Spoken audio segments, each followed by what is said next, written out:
যখন কোনো বান্দা সূরা ফাতিহার একটা করে আয়াত বলে আলহামদুলিল্লাহি রাব্বিল আলামিন, সঙ্গে সঙ্গে আল্লাহ জবাব দিয়ে বলেন হামিদানি আবদি, বান্দা তুই আমার প্রশংসা করলি।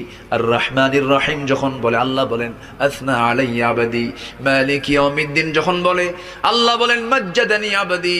এরপরে যখন বলে ইয়াকা না'বুদু ওয়া ইয়াকা নাস্তাঈন পর্যন্ত যখন বলে আল্লাহ বলেন বান্দারে তুই আমার কাছে কি চাস, প্রাণ খুলে চারে বান্দা।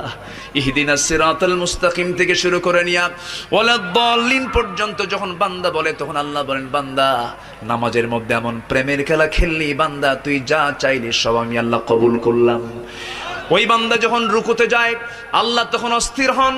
ওই বান্দা যখন সিজদায় যাওয়ার জন্য প্রস্তুতি নাই, সমস্ত ফেরেশতাকে ডাক দিয়ে বলেন ও ফেরেশতারা, এই বান্দাগুলো আমাকে দেখলো না, রাসূলকে দেখলো না, কোরআনকে দেখে হাদিসকে বিশ্বাস করে আমাকে খুশি করার জন্য তার সবচেয়ে